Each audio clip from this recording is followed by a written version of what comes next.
y siempre queremos estar más cerca de ti.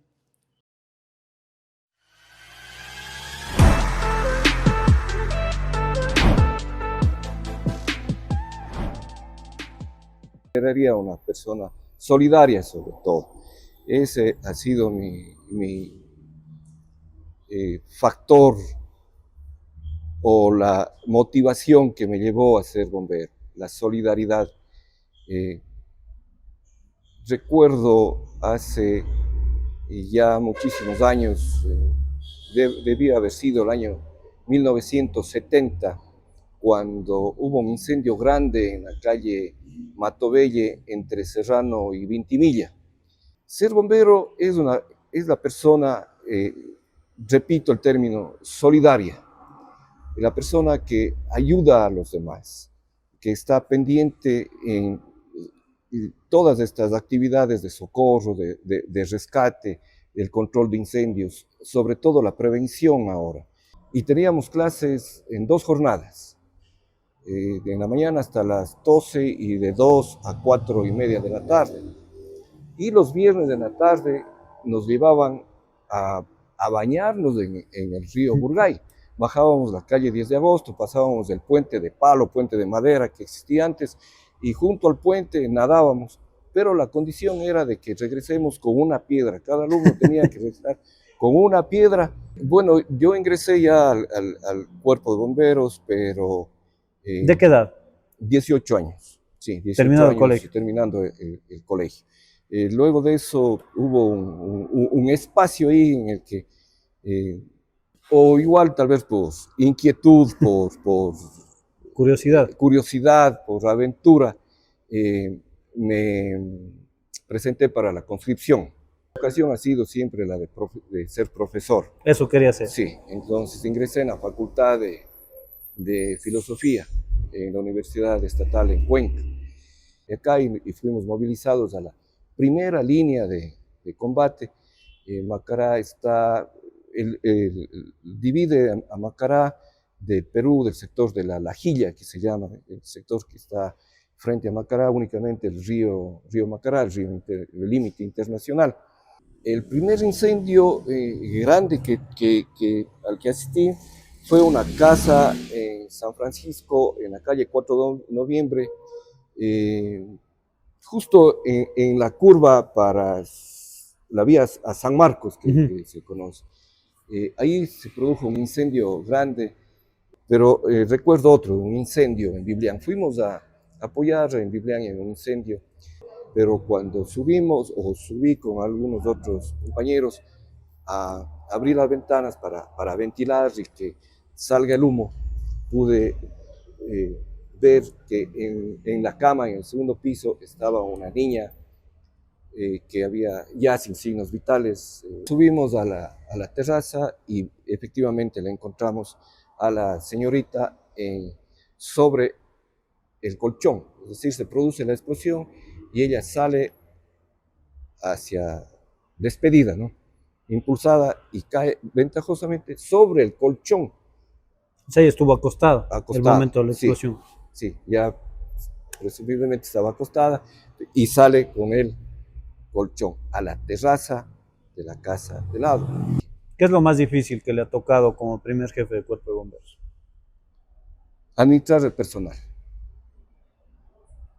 La administración pública es difícil, es delicada, hay que cuidar recursos públicos. ¿Cuál fue la última emergencia a la que salió? La última emergencia, el accidente de tránsito del volque del vehículo de la Cooperativa Santa hace unos 15 días, 4:30 de la mañana.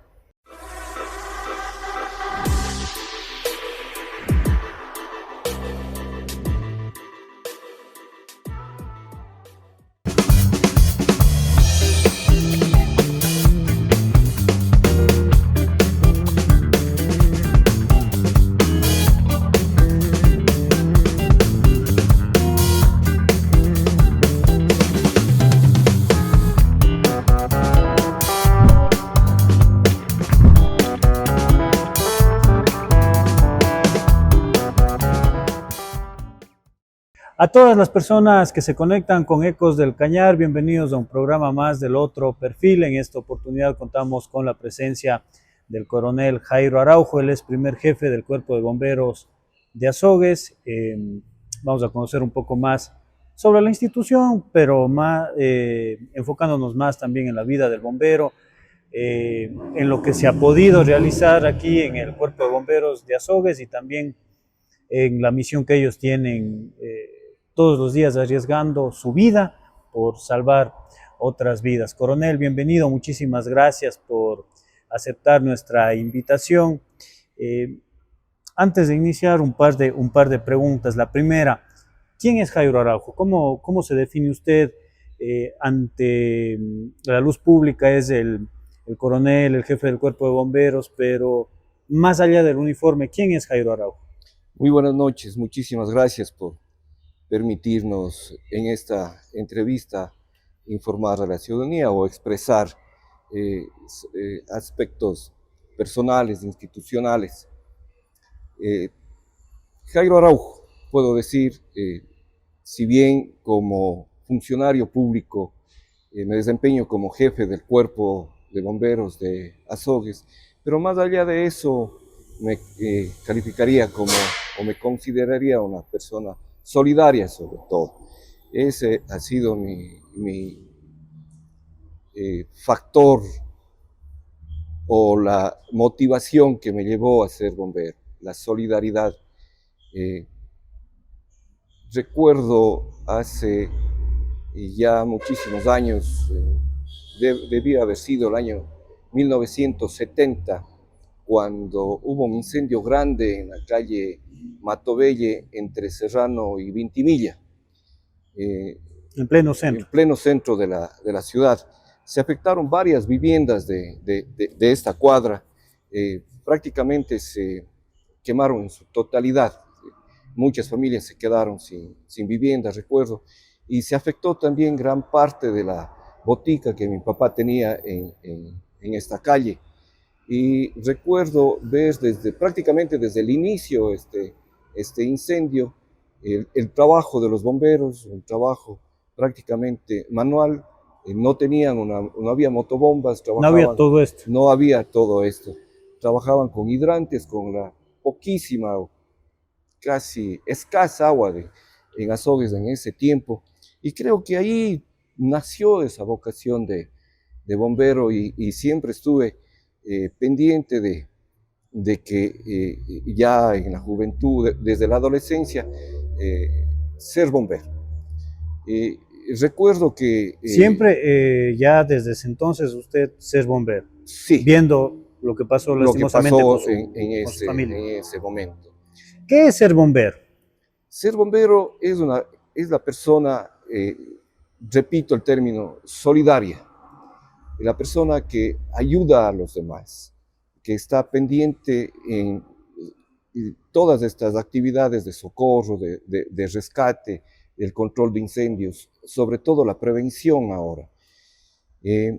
Recuerdo en nuestros inicios como voluntario, cuando el Cuerpo de Bomberos se regía a través de la Ley de Defensa contra Incendios, nuestra función principal era el control de incendios estructurales, es decir, el control de incendios en viviendas, ¿no?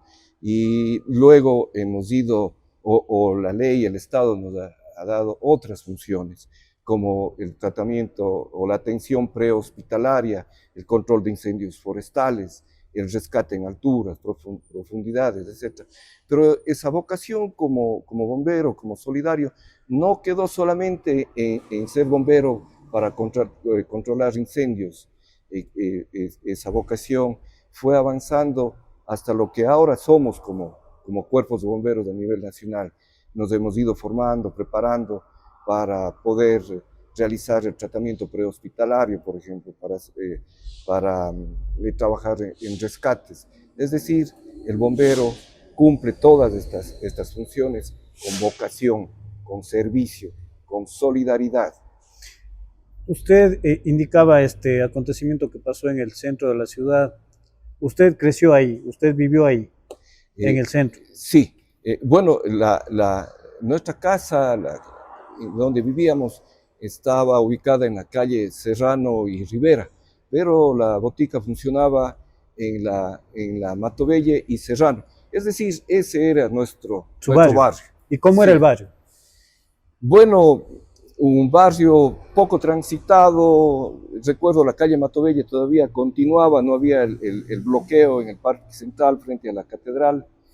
Por ahí transitaban todos los buses interprovinciales. Venían, no sé, buses cooperativas Enería, etcétera, y parqueaban justo en la esquina de la Matobelle y Serrano. Ahí toda la gente esperaba, pasajeros esperaban el bus para trasladarse a Cuenca, o los que venían desde Cuenca hacia Guayaquil o Quito tenían el parqueadero en la Bolívar junto a la gobernación. Entonces ese era nuestro sector. Bien movido, bien comercial también. Sí, comercial, exactamente el centro de la ciudad. ¿A quiénes recuerda del barrio? ¿Quiénes eran sus amigos? La familia Mata, por ejemplo, en la esquina, en la Vintimilla, familia Mata Calle, Lauro Mata, que también fue bombero voluntario, un gran amigo de la época ahí en el sector. Y como otros comercios, estaba el señor Manuel Pesantes, justo al frente de la farmacia, que era distribuidor del Universo, distribuidor de varios productos, un comercio bastante grande. La familia Vega, un poco más arriba, estaba la familia Andrade González también, la familia Pinos, la señora Fila Torres, que le conocíamos de esa manera. Es decir, cada quien tenía su negocio, su tienda, y se movía el sector un poquito ya más hacia el norte de las Cinco Esquinas. Era una calle por donde fluía todos los pobladores de Huapán, de Chacapamba. Todavía no existía el terminal antiguo como lo conocemos ahora.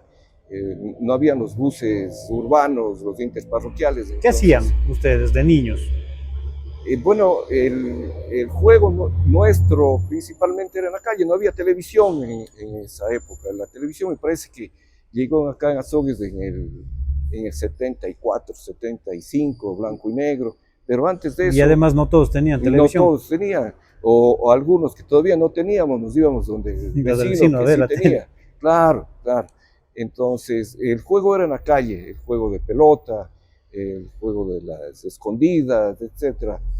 Había los juegos infantiles que podíamos compartir momentos con los compañeros, los vecinos del barrio. Y generalmente los juegos eran durante la noche. Había seguridad, no había mucho tráfico. Entonces en la noche jugábamos, 9:30, 10 de la noche, e ingresábamos a la casa. Ahora no vemos a niños ni adultos muchas veces en la calle, ¿no? ¿Y en qué escuela estudió? Estudié en la escuela Emilio Abad de primero a sexto grado, que también estaba relativamente cerca de la casa. Entonces muchos recuerdos también de la escuela, los compañeros. ¿A quiénes recuerda? ¿Quiénes eran sus compañeros? Compañeros Santiago Cabrera, Edgar Arce, Rodrigo Lucero, Marco Ormaza, Lucho Ortega y muchos otros compañeros más. Recuerdo en esa época se construyó el nuevo pabellón de la escuela, porque era un solo pabellón de una sola planta la escuela Emilio Abad. Y estaba en construcción el nuevo pabellón, y teníamos clases en 2 jornadas, en la mañana hasta las 12 y de 2 a 4:30 de la tarde. Y los viernes de la tarde nos llevaban a bañarnos en el río Burgay. Bajábamos la calle 10 de agosto, pasábamos el puente de palo, puente de madera que existía antes, y junto al puente nadábamos, pero la condición era de que regresemos con una piedra. Cada alumno tenía que regresar con una piedra para la construcción del nuevo pabellón. ¿Y usted era inquieto o tranquilo de niño?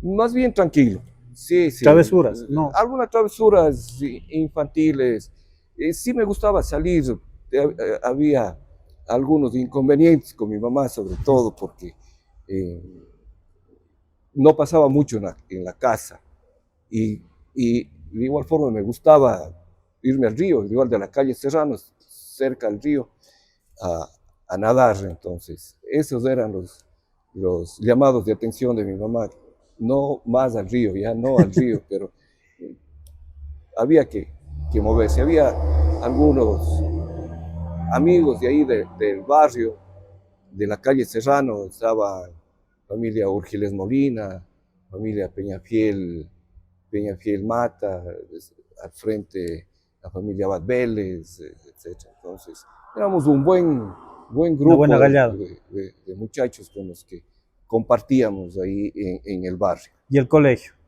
El colegio hasta tercer curso estuve en el Juan Bautista Vázquez, una época en que, bueno, quienes estaban en los cursos superiores eh, frecuentemente recurrían al paro estudiantil en las épocas revolucionarias de quienes estudiaban el Juan Bautista. En esa época, hablo del año 75, 76.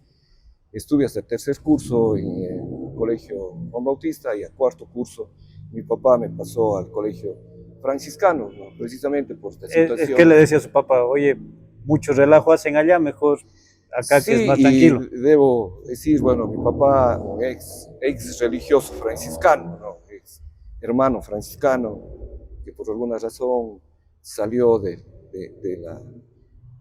la comunidad franciscana, pero él mantenía posiblemente su vocación del sacerdocio, no sé. Entonces, tienes que irte al colegio franciscano. Si es que, con mucha pena de dejar a los compañeros de... ¿Pero usted salía al paro también? No tanto, pequeño todavía, yo debo haber estado en segundo, tercer curso. Quienes estaban en los cursos superiores eran los... Pero no le decían, los oye, manifestantes. Jairo, vamos. Recuerdo de que travieso. había cierta, no sé, segregación. Íbamos allá en la noche. Recuerdo que había grandes fogatas que hacían con los pupitres, inclusive. Entonces, por ahí mi hermano estaba ya en sexto curso y él le cuidaba. Usted a la casa.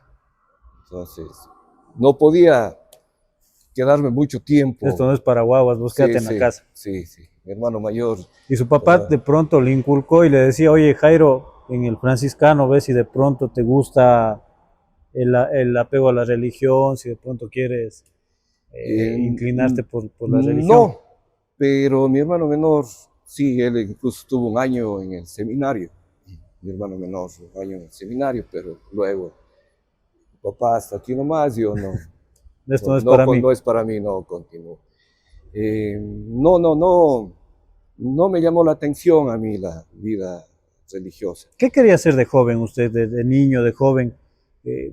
Ya nos contó esta anécdota del incendio en la casa, en el negocio de sus padres, pero ¿qué le iban haciendo? ¿Qué vocación iba teniendo? De pronto uno ve eso y dice, no, sí, me gustaría ser bombero de niño, ¿no? Pero ya conforme va estudiando, conforme se va preparando, ¿qué profesión le iba naciendo a usted? Sí, bueno, yo ingresé ya al cuerpo de bomberos, pero... ¿De qué edad? 18 años, sí, 18 terminando años, el colegio. Terminando el colegio. Luego de eso hubo un espacio ahí en el que tuve o igual tal vez por inquietud, por curiosidad, por aventura, me presenté para la conscripción. Entonces, justo en el año 81 estuve en Macará. Coincidió que se dio la guerra de Paquilla y estuvimos ahí en la frontera con el Perú durante más de 3 meses. Pasamos todo el batallón de infantería 21 Macará con algunos amigos de acá de Azogues, pero estuve un año, 2 meses pasé en la conscripción. Regresé y ahí sí regresé ya a la universidad. Ingresé en Pero eso le decía, de joven, para profesor. siempre fue, sí, siempre fue el ejército, los bomberos, o tenía algo en mente y decía, Sí, esto me gusta? sí, mi vocación ha sido siempre la de ser profesor. Eso quería hacer. Sí, entonces ingresé en la Facultad de Filosofía en la Universidad Estatal en Cuenca. Eh, Luego pasó el tiempo y vino una especie de necesidad de trabajar. Y puse un almacén, ferretería, más o menos. Sí, precisamente en la calle Matovelle y Vintimilla. Ahí estuve algún tiempo mientras estudiaba también eh, eh, eh, en este almacén. Pero en el año 86 aproximadamente eh, se da una situación, una noticia que llega acá que iba a crearse el Banco Central acá en Azogues. Entonces quedaron los estudios al lado, el comercio quedó al lado y me presenté para ingresar en el Banco Central. Así es que mi primer trabajo en el servicio público fue el Banco Central. ¿En calidad de qué? Yo ingresé en el área de seguridad. Bueno, nos habíamos presentado en el colegio técnico, fue una entrevista y un examen al que teníamos que presentarnos. Entiendo que más de 300 aspirantes para ingresar al Banco Central. Luego de que de unos días fuimos informados, o se informó quiénes tenían el perfil para ingresar al banco, quienes no, nos agradecieron por habernos presentado. Pero recuerdo un amigo que estaba ya en el banco, me dice, usted se presentó, ¿qué es lo que sucedió? Digo, usted sabe muy bien qué pasó, no fuimos seleccionados, pero dice, ¿qué le parece si usted ingresa en el área de seguridad? Usted a lo mejor cumple el perfil por ahí, presente sus documentos, presente los documentos y me aceptaron en la calidad de supervisor de seguridad. Ingresé al banco. Por la experiencia que por tuvo experiencia del ejército, como ya era bombero también. ¿Y qué tal esa experiencia en el ejército para luego pasar al Banco Central?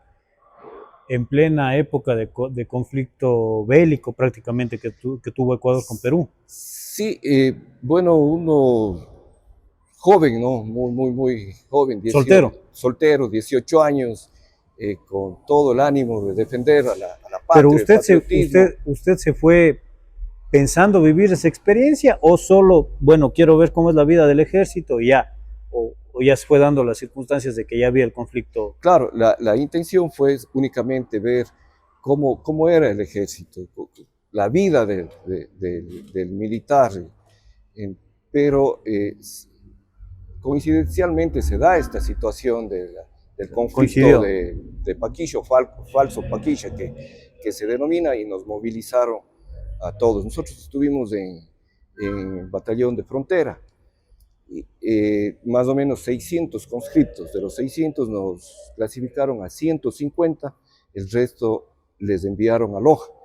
Apenas 150 del batallón, de miembros del batallón, nos quedamos en Macará y nos seleccionaron precisamente por estudiantes, por bachilleres, y al resto les mandaron.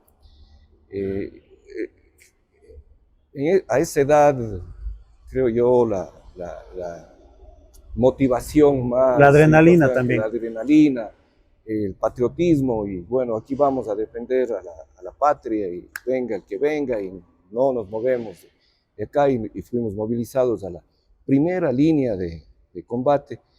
Macará divide a Macará de Perú, del sector de la Lajilla, que se llama, el sector que está frente a Macará, únicamente el río Macará, el límite internacional.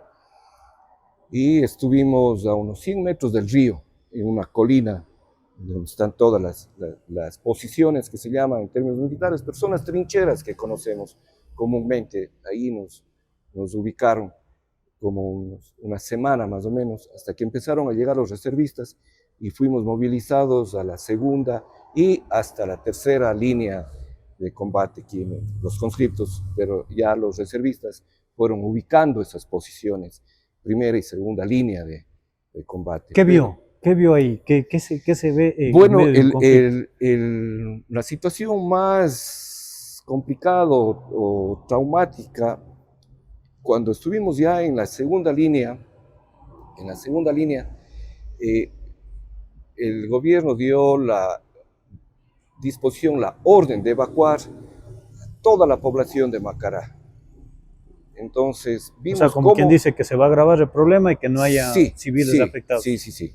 Llegó ya nos dieron una orden de estar alertas porque iba a haber un ataque, recuerdo bien esas palabras, un ataque en masa combinado, es decir, por aire, por tierra, y toda la población de Macará salieron en buses, en camionetas, a pie, niños, adultos, ancianos, llevaban a lo mejor una maletita, una mochila, alguna cosa, y vimos cómo todos salían. Pero en el ejército hay soldados, clases, oficiales, y mucha familia o la familia de los militares también salía. Y vi a 2 o 3 militares que lloraban al ver que su familia se iba. Entonces, esto fue una situación que también nos hizo meditar, ¿no? O sea, ¿qué nos quedamos y a qué nos vamos a enfrentar? ¿Qué es lo que va a pasar? Ya no sabían su suerte al final. Claro. Después, ¿qué pasaba? Claro. Entonces, esa situación nos hizo reflexionar un poco, bajar un poco la adrenalina y pensar también en la familia, nuestra familia que estaba acá. No había comunicación, no teníamos comunicación con la familia, no sabían absolutamente nada de nosotros. Esa era otra situación, la incomunicación. Pero bueno, eso se dio en enero de 1981, pasamos febrero, marzo, casi hasta mediados de abril, que estuvimos en esa situación y fuimos nuevamente movilizados o desmovilizados y regresamos ya al batallón. Pero no hubo cruces de balas, no hubo personas heridas, no hubo nada de eso en el tiempo que usted estuvo ahí. No, por ataque de Perú no hubo en ese. Más bien estuvimos, y me tocó a mí estar en rescate de varias personas que el Ecuador puso minas antipersonales en varios sectores que eran pasos obligados o posibles pasos del ejército hacia el Ecuador. Entonces pusieron minas. Entiendo o supongo que no hubo la suficiente señalización. En estos casos no hay señalización, claro. Obviamente no hay señalización, pero tampoco una socialización a los no les dijeron moradores a ustedes del sector. Mismos esto va a pasar. Claro, a los moradores del sector.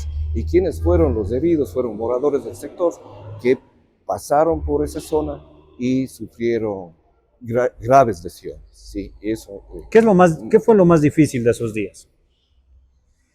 Acostumbrarse a la vida militar. Si bien uno joven, 18 años, acostumbrado a tener todo en la casa, a sus horarios de la casa, llega a la vida militar. El militar tiene que levantarse a las 4 de la mañana, le asignan actividades, a las 7 de la mañana ingresa a capacitación hasta la 1 de la tarde, a la 1 de la tarde en punto, tiene que estar formando para el almuerzo y todo es con horario, todo es bajo órdenes, bajo disposiciones, que también nos ha enseñado, se aprende uno esa disciplina, el orden sobre todo, y es también un factor que me ha ayudado mucho para estar acá en el Cuerpo de Bomberos. Bien, ¿nunca le llamó la atención seguir en esa vida militar o ya conociendo la experiencia usted dijo, bueno, me gusta, pero no es para mí? Precisamente, sí, sí, no, digo, no, quiero más bien una vida libre, sí, sí. Y ahí usted regresa, se pone su negocio, estudia y se da esta oportunidad del Banco Central. Sí, pero mientras tanto yo ya había ingresado, había regresado al Cuerpo de Bomberos luego de este lapso que le decía, luego de que ingresé al Cuerpo de Bomberos, regreso, nuevamente tuve que hacer la solicitud de ingreso por Voluntario. voluntario, sí. Por eso es que consta mi ingreso más bien ya en el 2000, perdón, en el año 84. Porque usted ingresó de 18 años como voluntario. Como voluntario. Y ahí se fue al ejército. Salí y regreso ya en el año 84 y en el Cuerpo de Bomberos consta mi ingreso en el año 84. Prácticamente 42 años. 42 años en institución. Sí, legalmente, claro, yo había estado antes, pero por ese lapso, legalmente estoy 42 años. Y si es que no se hubiese dado este lapso, ¿cuánto tiempo hubiese estado ya? El 79, unos 4 años más. Casi 46, 47 sí, 46, años. 47 años. Bien. Y de ahí usted se da esta oportunidad del Banco Central, termina el servicio en el Banco Central y regresa a la institución también, o a la par también participaba en la institución. Sí, en el Banco Central estuve 28 años y recuerdo en esa época, en el 2015, en el año 2015, hubo una disposición legal en que un funcionario de una institución pública podía pasar a otra institución con la partida presupuestaria. Bueno, resumen, en el Banco Central se cerró aquí en Azogues en el año 96 y 3 funcionarios del banco pudimos pasar al Banco Central Cuenca. El banco se cerró, lamentablemente los compañeros de aquí tuvieron que salir, 3 nos fuimos a Cuenca y cuando llegué a Cuenca al Banco Central, continué en el área de seguridad unos meses más y ahí me cambian ya de área y empecé a trabajar en el área de emisión o especies monetarias que se llama, o lo que se llama en otros bancos caja, con grandes volúmenes de dinero, contando dinero manualmente, clasificando, claro, ya no había las máquinas. Luego el banco ya implementó unas máquinas muy grandes, sofisticadas y todo, pero el primer trabajo del que entraba a trabajar a caja, a laborar en caja, contar billetes, 8:30 de la mañana, 3:30 de la tarde, con su tarea, tenía que cumplir con la tarea. Pero bueno, era otra área en la que estaba aprendiendo y fui escalando posiciones en esta área. Luego estuve como responsable de una bóveda, frecuentemente encargado de la jefatura del área de caja, hasta que en el año 2010 el gerente del banco me propone que regrese al área de seguridad como jefe de seguridad. Le agradecí, estoy bien, creo que hice una muy buena carrera acá en especies monetarias, en el área de caja, pero hubo la insistencia del gerente, entonces me ha gustado asumir retos. Entonces digo, bueno, no hay problema. Veamos cómo está el departamento y no hay problema, me hago cargo del departamento. Así es que pasé hasta el 2015 en esa área. En el 2015, como le digo, hubo esta posibilidad de cambiarme de institución pública al Ministerio de Cultura. Igual como jefe de seguridad, estuvimos en ese trámite ya bastante avanzado cuando me convocaron del municipio. Estuvo como alcalde el doctor Virgilio Serrano. Saxela. Saxela, perdón. El doctor Virgilio me llama y dice, bueno, me propone, quiere hacerse cargo del Cuerpo de Bomberos, y ya la situación legal me encargo yo, se dio la situación. Es decir, desde 2015 me encuentro al frente de la jefatura. 11 años ya. 11 años, sí. Y ya para ir ahondando en su trayectoria como bombero, ¿cuál es la primera emergencia que le toca ver? O sea, ya como voluntario ingresa al cuerpo de bomberos y ¿cuál es el primer llamado en el que usted participa? No sé, incendio, accidente. ¿Cuál fue la primera emergencia que le tocó acudir? El primer incendio grande al que asistí fue una casa en San Francisco, en la calle 4 de noviembre, eh, justo en la curva para la vía a San Marcos, que se conoce. Ahí se produjo un incendio grande y acudimos en uno de los vehículos, una motobomba pequeña, algunos amigos, compañeros de CEPA, Juan Diego Sigüenza, Johnny Rosales, me parece que estaba Lauro Mata también. Voluntarios. Todos voluntarios, llegamos al incendio, posiblemente sin mucha capacitación o criterio técnico. El fuego había iniciado en el tumbado de la casa, una casa antigua, techo de bareque, techo de teja, e ingresamos con la manguera para apagar desde adentro y con la presión hacia el techo. Obviamente que iba a colapsar, ¿no? Entonces se produjo un colapso, ventajosamente golpes o lesiones leves para lo que pudo haber sucedido, pero mientras nosotros estuvimos en el interior de la vivienda llegó un vehículo que conocíamos como el Tango 6, un vehículo que fue donado por el Cuerpo de Bomberos de Guayaquil o entregado en comodato. Este vehículo, un GMC modelo 64, pero que tenía una muy buena bomba. Y desde afuera, con el pitón destructor, bueno, no podemos ver en este momento acá en este vehículo, pero es el pitón monitor que tiene sobre el tanque del vehículo. Con este pitón lanzan el agua hacia el techo. Entonces, ustedes estaban adentro. Nosotros adentro, con una línea desde abajo y la otra desde afuera. Entonces, ahí es cuando colapsa la cubierta y tuvimos que salir en precipitada carrera, pero obviamente que caían las tejas y todo, con algunas lesiones ventajosamente menores. Ese fue el primer incendio. Y la primera emergencia como tal, primer llamado que usted recibió. El primer llamado, emergencia médica. Esa fue una emergencia médica. Es un incendio, luego ya cuando...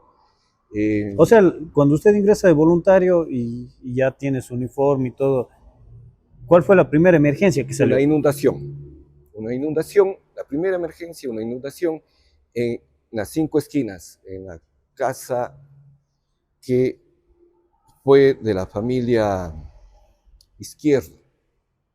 Sí. Y recordemos que no existía, frente al Cuerpo de Bomberos, en la calle Juan Bautista Cordero, era la quebrada, no había el parque, no había la cancha que existe ahora, sino era una quebrada, y la quebrada pasaba debajo de la casa de la familia Izquierdo y constantemente se inundaba. Entonces, un día que llovió intensamente, se inundó y se bloqueó, se tapó la quebrada y el agua ingresó a la vivienda. Entonces, esa fue mi primera emergencia, ir con baldes a sacar el agua. No había una bomba de succión como ahora tenemos bombas de succión, sino más bien era un trabajo manual. ¿Y la emergencia más fuerte, más grave a la que usted ha acudido? Hay varios, pero entre eso, un accidente de tránsito en el que fallecieron los 3 ocupantes del vehículo. En cuanto a accidentes de tránsito. Sí, y es, de igual forma le lleva a uno a pensar, ¿no?, que uno está en su vehículo, está con su familia, está en la vía, y que no estamos libres de cualquier percance que podamos sufrir. Pero recuerdo otro, un incendio en Biblián. Fuimos a apoyar en Biblián en un incendio, una vivienda de 2 plantas. El incendio se produjo en la planta baja, pero había contaminación y sobre todo gran cantidad de humo en la segunda planta. Los dueños de la casa no estaban ahí, no tuvimos la información correcta si habían ocupantes o no, pero cuando subí con algunos otros compañeros a abrir las ventanas para ventilar y que salga el humo, pude ver que en la cama, en el segundo piso, estaba una niña que había ya sin signos vitales, posiblemente falleció por inhalación de humo, la gran cantidad de humo que hubo. Estaba acostadita. Mi hija tenía esa edad, entonces uno se impresiona al ver, igual como en el accidente de tránsito, qué es lo que puede suceder. No estamos libres de nada. Entonces, bueno, llegó la policía y hicieron el levantamiento de cadáveres, dice que llevar el cuerpo a la morgue. La mayoría de bomberos que estuvieron conmigo, voluntarios, jovencitos todavía, y se decía a uno de ellos que no teníamos una ambulancia, una camilla ahí en ese momento, pero había que llevarle a la niña. Nadie quiso hacerlo, entonces me saqué mi chaquetón, le cubrí y le llevé. Entonces eso queda, ¿no? Esa impresión. Ese fue la primera persona sin vida a la que usted vio. Sin vida, sí. Dentro de su profesión como bombero. De la profesión, en ese incendio. Y luego ya hemos podido... Y eso marca, ¿no? Eso marca, sí, muchísimo, eso queda, ¿no? ¿Lloró en la casa? O ese momento, porque ese momento uno tiene que ser fuerte, no tiene que mostrar debilidad. Pero uno llega a la casa y comenta lo sucedido y se va a las lágrimas. Porque como usted dice, también tienen familia, hijos, hijas, padres, esposa, y que de pronto pase eso. ¿Cómo llegar a la casa? Muy difícil, muy difícil. Recuerdo otra emergencia, no sé si usted recuerda o ha escuchado de una explosión que se produjo en la calle Matobelle y 10 de agosto. Creo que un martes de carnaval, no sé, año 90 y algo. Todavía trabajaba yo aquí en el banco, creo, aquí en el Banco Central. Yo vivía en la Avenida de la Virgen, en la casa de mi suegra. Tenía mi primer hijo, estaba de meses recién. Y llegaba yo, había pasado ese día en la casa de mi papá y regresaba a 11:30 de la noche más o menos ya a mi casa. Y escuchamos una explosión bastante grande. Entonces salí a la terraza de la casa y vi una columna de humo negro que a 2 cuadras más o menos se alzaba. Inmediatamente salí a ver qué era lo que pasaba. Obviamente, como siempre, mi esposa espera, no, cuidado. No te llaman. No, tranquilo, pero tenía que salir. Bueno, llegamos ahí en la Matobelle y 10 de agosto. Estaba ese tiempo las calles abiertas de Sogues porque estaban cambiando el alcantarillado y agua potable. Casi todo el centro estaba abierto, las calles de la ciudad. Pero además de la calle que estaba abierta, pudimos observar con algunas personas más que llegaron ahí, los postes estaban en el suelo, los cables de alta tensión en el suelo, y no sabíamos qué era lo que pasaba. No había luz, obviamente. Pero llegó un señor vecino del sector y dice, aquí es la casa de mi primo. Pero ¿cómo? Si aquí no hay nada. Dice, no, aquí era la casa de mi primo. Entonces, lo único que pudimos observar es escombros, gran cantidad de escombros. Y el señor que llegó empezó a llamar por el nombre a los familiares y una señora contestó. Resulta que esta casa había tenido un sótano. La explosión, que luego se determinó o pudimos conocer que fue por una fuga de gas, explosión de gas, toda la casa colapsó y se fue hacia el sótano. Por eso es que cuando llegamos no sabíamos qué fue lo que pasó. O sea, ustedes llegaron y vieron un montón de escombros. Escombros, nada más. Toda la casa estaba en el sótano. Y 3 ocupantes de la casa, de 3, 2 nos contestaban abajo. Y les preguntábamos desde arriba, ¿quién más está? Decía la señora, está mi esposo, mi hija y yo. Pero bueno, el esposo nos contestó luego de varios minutos que llamamos, y nos contestó, sí, siento que estoy en el piso del sótano. Pero la niña no nos contestaba. La señorita, preguntamos qué edad tenía, una señorita, creo que de unos 15 años. Bueno, empezamos el trabajo de remoción de escombros, ya llegaron compañeros bomberos, llegaron vehículos, una ambulancia, y iniciamos el trabajo con ayuda de la población, inclusive, muchos voluntarios que llegaron a trabajar en la remoción de escombros. Cuando estuvimos en ese trabajo, nos informan que en la terraza de la casa contigua hay una persona herida. Recuerdo bien, y voy a dar el nombre porque recuerdo bien con quién estuvimos, bombero en ese entonces, bombero voluntario, el doctor Carlos Verdugo, abogado. Con él subimos a la terraza y efectivamente la encontramos a la señorita sobre el colchón, es decir, se produce la explosión y ella sale hacia despedida, ¿no? Impulsada y cae ventajosamente sobre el colchón. O sea, ella estuvo acostada en el momento de la explosión.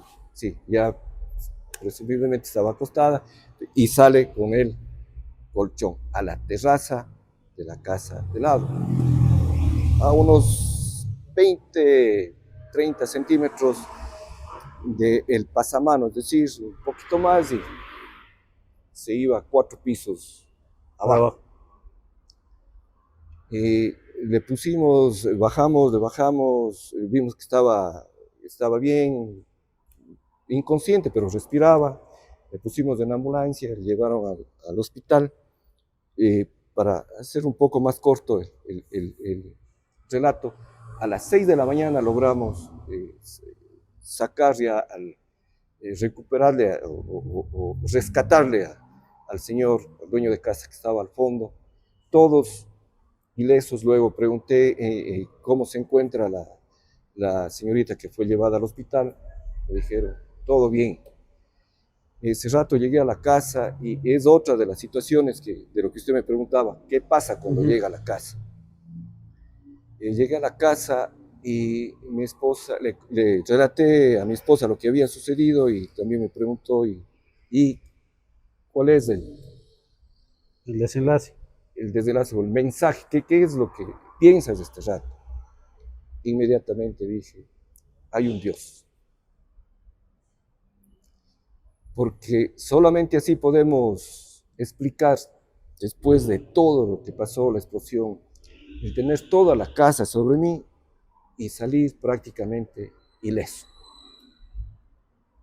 Entonces, vea usted esas situaciones por las que hemos tenido que pasar. Y usted, a lo largo de este proceso en el cuerpo de bomberos, después de ver emergencias, después de ver todo esto que se ha producido, accidentes, incendios, personas que han perdido la vida, ha tenido que hacer descargas emocionales, es decir, acudir a algún profesional que digan, bueno, esto me pasa, alivianar un poco la carga que tiene. Sí, frecuentemente, y es más, en el Cuerpo de Bomberos estamos trabajando, tenemos, precisamente en esta temporada, estamos realizando varias sesiones con la psicóloga, El Departamento de Salud y Seguridad trabaja frecuentemente en esto, constantemente. Estamos evaluando al personal, cómo se encuentra su situación psicológica, y todos vamos ahí, no solamente el personal operativo que está directamente en las emergencias, también el personal administrativo, todos acudimos a estas descargas, a estas evaluaciones. Es importante, tenemos el médico ocupacional también, que nos ayuda muchísimo en la parte ergonómica, en la parte de trabajo, levantamiento de pesos, todo. El trabajo del bombero es fuerte, ¿no? No es solamente... ¿Hay alguna emergencia en la que usted se ha quebrado y en medio de la emergencia se ha puesto a llorar, se ha puesto mal? No tanto, sí ha habido situaciones bastante difíciles. Que le ha llevado al límite. En estas situaciones de accidentes de tránsito, sobre todo, que sí, se llega al límite, pero Hay que uno aguantarse. tiene que demostrar entereza durante el trabajo, y posiblemente luego llegue el momento de descargar. Inclusive esta conversación que estamos manteniendo me ayuda Y ingresar de voluntario a los 18 años a la institución y regresar luego de casi 35 años, 30 años, más o menos, a la como primer 30 jefe. años, 30 años, sí. Luego de 30 años 30 como años. primer jefe del Cuerpo de Bomberos, ¿qué se siente? Bueno, cuando uno ingresa a una institución, a una profesión, siempre aspira a llegar a unas etapas más altas, y entendí que había llegado a esa etapa, pero todavía comenzaba recién, iniciaba recién. El tema Si administrativo. bien llegué a la etapa que uno quiere llegar, en cualquier profesión, y específicamente en esta como bombero, llegué a la jefatura, pero dije, llegué, pero ahora comienza el trabajo. 11 años y hemos avanzado muchísimo. ¿Qué es lo más difícil que le ha tocado como primer jefe del Cuerpo de Bomberos? Administrar el personal. La administración pública es difícil, es delicada, hay que cuidar recursos públicos, hay que hacer bien las cosas, hay que apegarse estrictamente a la ley, pero manejo de personal es un poquito más complicado. Hay que saber tratar al personal, hay que saber entender al personal, hay que estar a la altura de lo que la normativa legal dispone, para que el personal también esté conforme y trabaje eficientemente, sobre todo. Le comento esto de la salud y seguridad ocupacional que implementamos, el equipamiento, equipos de protección para cada una de las actividades que nosotros realizamos. Tenemos un equipo de protección para incendios estructurales, para incendios forestales, para rescate estamos adquiriendo, esperemos que ya en los próximos días nos entregue, es decir, conforme avanza la tecnología, la normativa que nos rige, que es la NFPA, vamos avanzando y estamos trabajando, posiblemente situación de orden económico-salarial, por ejemplo. En el 2022 hicimos una homologación de acuerdo a la disposición del Código Orgánico de las Entidades de Seguridad Ciudadana y Orden Público. Fuimos de los primeros cuerpos de bomberos del Ecuador que homologamos al personal, y esto significó mejorar los ingresos económicos, la remuneración. Entonces, ahí vamos avanzando. ¿Cómo encontró usted la institución y cómo piensa que es su legado? Es decir, el día que le digan, bueno, coronel, usted ya no va a seguir, pero usted dice, bueno, esto dejé. Sí, para la época, el 2015, y sobre todo considerando la situación económica de ese entonces del Cuerpo de Bomberos, la administración anterior trabajaba bastante con donaciones, y mi objetivo principal al hacerme cargo fue no más donaciones, sino más bien trabajar ya con adquisición con los recursos propios. y es como hemos ido trabajando, hemos avanzado. ¿Cuál es esa diferencia? En cuanto a donación, por ejemplo, son vehículos que ya tienen su uso, cumplieron posiblemente su vida útil, no son tan operativos, no están al tope de las necesidades, y por eso es que se decidió trabajar o adquirir vehículos nuevos. ¿Y usted asume la jefatura luego de que el primer jefe también estuvo bastante tiempo al frente de la institución? Sí, me parece que más de 20 años estuvo. ¿Y cómo cambiar Gómez. eso, por ejemplo? ¿Cómo cambiar eso de que acostumbrados al primer jefe viene otra persona con otra forma de pensar, con otra formación, pero que al final tienen la misma misión, ¿no? Servir a la ciudadanía, de que el cuerpo de bomberos esté bien? ¿Cómo cambiar eso? Sí, es De pronto algunos hasta bastante coronel, complicado, unos a favor, otros en contra. o algunos hasta el nombre se hayan confundido alguna vez. Por supuesto, y hace unos días nomás hubo una confusión. Bueno, pero hay que saber llevar la situación y saber dar un paso al costado en el momento que creo que oportuno, ¿no? La situación en el cuerpo de bomberos o nuestro régimen es un régimen militar, establece la ley de defensa contra incendios, tenemos una jerarquía y necesariamente quienes vienen detrás tienen el derecho también de seguir ascendiendo. Como usted decía, es la aspiración de cada uno. Tienen su aspiración, tienen el derecho de llegar a puestos superiores administrativos operativos. Entonces, esa es la situación en la que me lleva a pensar justamente esta temporada si he cumplido, y creo que ya he cumplido. Esperemos. ¿Y cómo quiere que le recuerden a usted en la institución? Creo que innovador. Sí, hemos innovado. Ustedes son testigos aquí, todos los vehículos que están en esta estación, los que tenemos en Javier Loyola, la ambulancia que está en la estación central, son vehículos nuevos, con tecnología de punta, cumplen normativa, es decir, vamos avanzando. El personal se ha capacitado, durante el año anterior tuvimos un largo proceso de capacitación en todas las facetas o áreas que tenemos acá en el cuerpo de bomberos.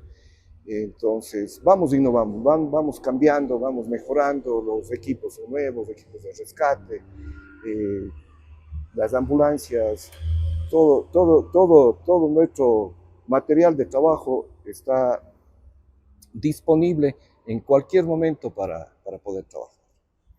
Bien, siendo primer jefe, ¿continúa acudiendo a las emergencias, continúa apoyando a los compañeros o ya no tanto? No, sí, hay muchas emergencias en las que... ¿Cuál fue la última emergencia a la que salió? La última emergencia, el accidente de tránsito del volque del vehículo, la cooperativa Santa, hace unos 15 días, 4:30 de la mañana. Debo decir, no duermo mucho, pero tengo los 365 días del año, estoy con el radio y estoy escuchando todo, estoy monitoreando todo lo que sucede acá en la institución, así no esté aquí un fin de semana, en la noche, cualquier hora. Y escuché ya que el ECU 911 despachó a esta estación sobre el accidente de tránsito. Entonces, mientras salía la unidad, ya me levanté, me estuve cambiando, ya llegó la ambulancia al lugar y informó que habían varios heridos, múltiples heridos, y que se necesitaban más ambulancias. Inmediatamente me comuniqué con las otras estaciones, salgan todas las ambulancias. Un conductor que estuvo en la estación central, coordinamos, y él pasó llevando este vehículo que es el de rescate que se necesitaba.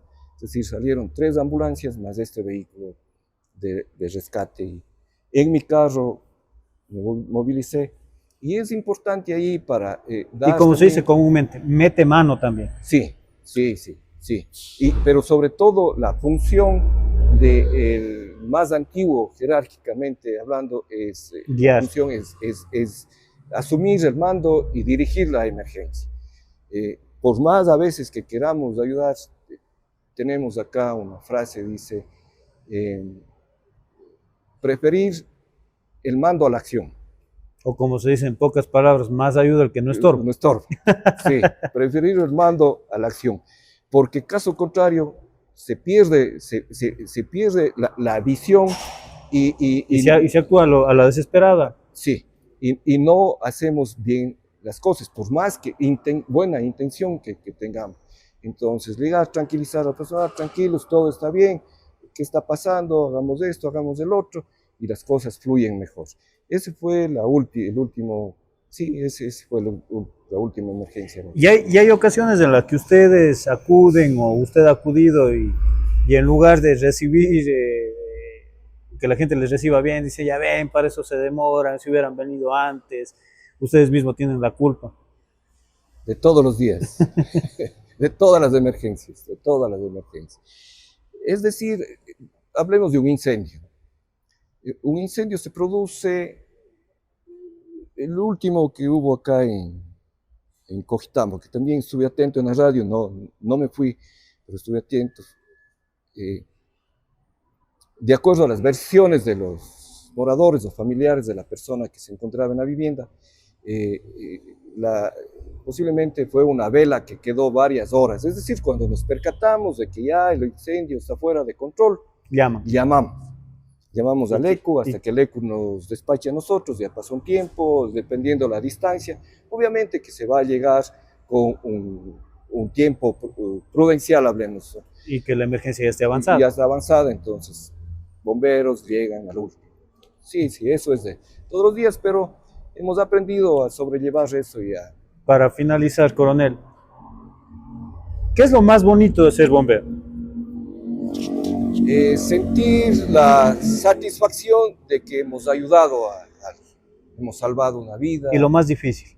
Lo más difícil cuando llegamos a estas situaciones que igual he comentado, cuando ya no tenemos mucho que hacer, personas ya sin signos vitales, viviendas consumidas sobre el 50-60%, entonces afecta también eso mucho en cuanto a poder recuperarse luego y obviamente a pensar o a reprogramar nuestro trabajo, nuestras actividades, cómo hacer que la respuesta sea mucho más rápida, ágil y eficiente. Bien, llegamos a la parte final, coronel. ¿Cómo se ha sentido? Sabe que muy bien, recordando muchas cosas, muchos pasajes de mi vida, descargando un poco esas situaciones dolorosas que uno pasa en este trabajo. Pero bien, espero que la ciudadanía que está viendo este programa entienda también a través de mí cómo nos sentimos los bomberos, no solamente en Azogues, en todo el país. Bien, muchísimas gracias a usted, coronel, por recibirnos en su casa, en la estación 1 del Cuerpo de Bomberos. Gracias a todas las personas que estuvieron con nosotros y, como bien dijo el coronel, y lo dije al inicio, los bomberos son personas que arriesgan su vida por salvar vidas de personas que muchas veces ni siquiera conocen.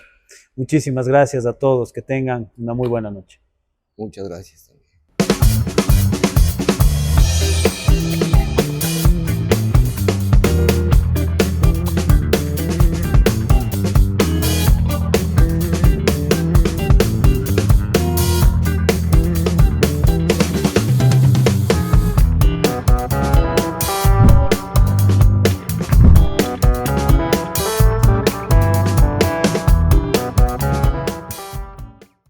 Más tecnología y siempre queremos estar más cerca de ti.